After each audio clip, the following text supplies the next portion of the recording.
जय श्री कृष्णा। मेरे प्यारे सनातनियों, आप सभी को मेरा प्रणाम। आज मैं आपके साथ एक बहुत इम्पोर्टेंट विषय पे डिस्कस कर रहा हूँ। ये विषय ये है कि हम आज़ाद हुए उसको ऑलमोस्ट 75 ईयर्स हुए। 75 ईयर्स में हमारे देश में क्या क्या बदलाव हुए, क्या क्या नहीं हुए। और हम ब्रिटिशरों के गुलाम थे, उसके पहले मुगलों और आक्रांताओं के गुलाम थे। तो ये हमारे पास कुछ निशानियां रह गई है। तो क्या क्या बदली किया गया, क्या क्या नहीं बदली किया गया, क्यों किया गया, क्यों नहीं किया गया, वो मैं आपको बताने नहीं जा रहा हूँ। तो हम जो 1947 में आज़ाद हुए, तो जनरल परसेप्शन ये था कि हम आज़ाद हुए, लेकिन पुष्पेंद्र कुरुक्षेत्र जैसे कोई लोगों को माने तो बोलते थे वो तो ट्रांसफर ऑफ पावर था, एक डोमिनियन स्टेट का हमको दर्जा मिला था। भारत ब्रिटेन का डोमिनियन स्टेट था। डोमिनियन स्टेट का मतलब क्या है कि head of the state queen रहती है और आपके पास कोई इतने बड़े अधिकार नहीं रहते जो एक स्वतंत्र राष्ट्र के पास होते थे। एनीवे, तो वो बात पे अभी मैं आपको बताता हूँ कि वो गुलामी की कितनी कितनी निशानी थी और कैसे दूर की गई। तो सबसे पहले मैं बताऊंगा पहला नंबर के एबाइड विथ मी।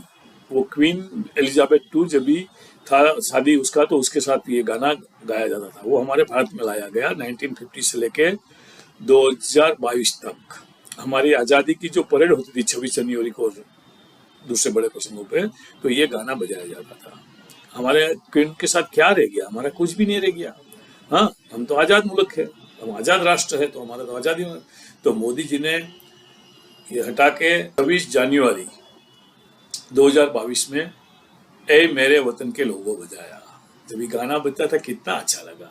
और जब भी ए मेरे वतन के लोगों गाना बजता है किधर भी दुनिया में, तो हम जो राष्ट्रवादी है उनके तो मन में खुशहाली और ये ग्लानि भी साथ में आती है। खुशहाली इसलिए कि हम सही तरीके से हमारे वीरों को श्रद्धांजलि दे रहे हैं। ग्लानि इसलिए आती है कि फोकट में हमारे कितने भाई मारे गए जवाहरलाल नेहरू की मिस्टेक से।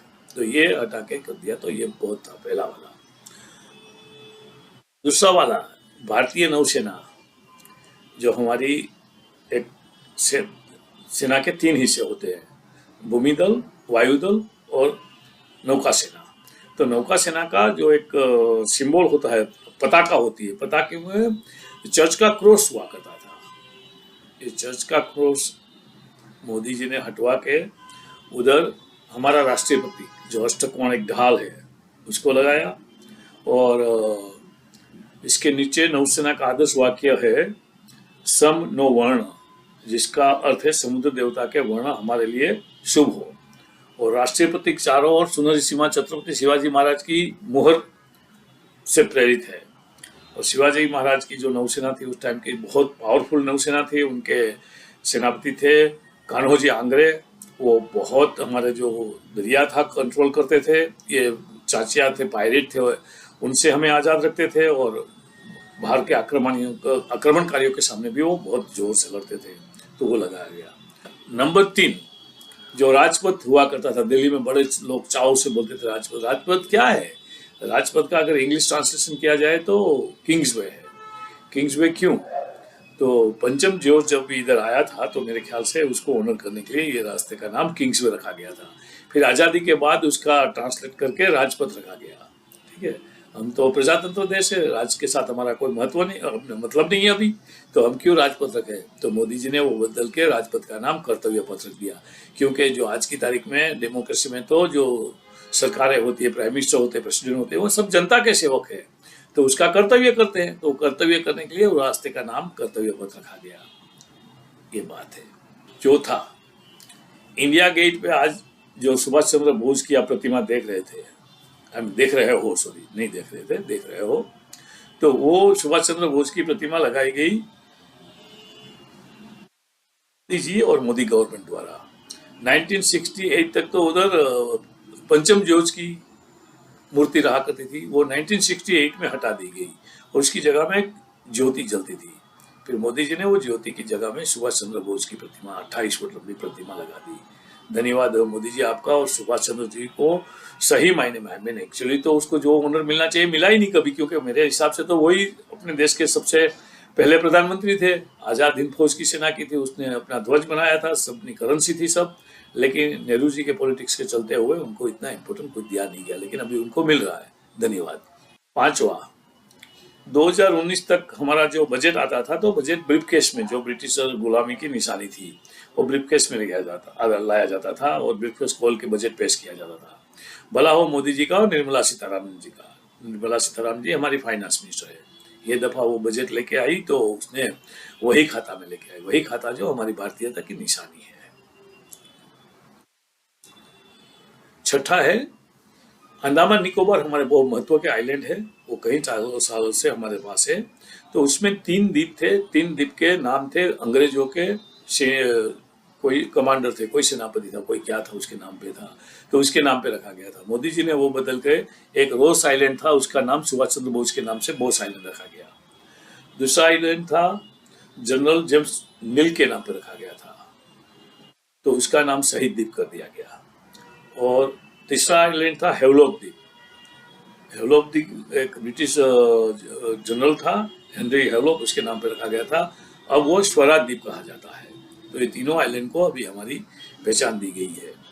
इसके साथ मैं मोदी जी को इधर एक और रिक्वेस्ट करूंगा कि हमारे दिल्ली में बहुत से अगत्य के रोड है, उसके नाम मुगलों के नाम पे है, तो वो कभी आप बदली करके भारतीयों के नाम रखेंगे। और सबसे ज्यादा तो मुझे ये बाबर, तैमूर, लोधी, औरंगजेब, वो सब दर्द करते हैं।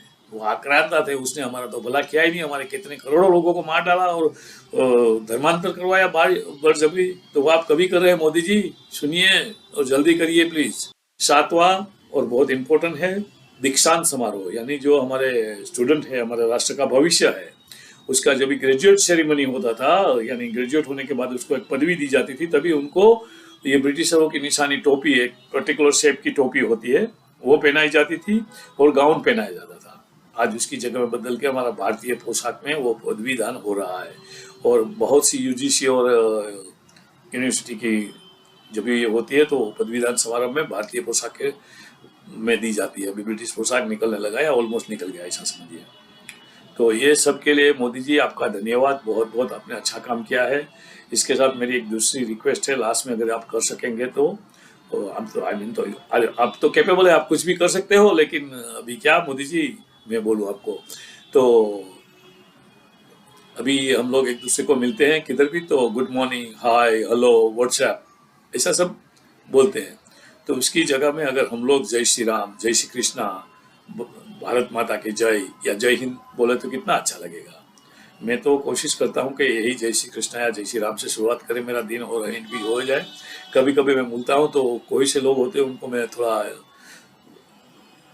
पागल या कोई भी धार्मिक व्यक्ति दिखता हूँ तो मुझे उनसे कोई फर्क नहीं पड़ता है। मैं अपने जय श्री राम या जय श्री कृष्णा चालू रखूंगा। जय भारत माता के जय हिंद। वैसे भी हमारे आर्मी वाले एक दूसरे को मिलते हैं तो जय हिंद के नाम से ग्रीट करते हैं ना, तो हमें भी तो करना चाहिए।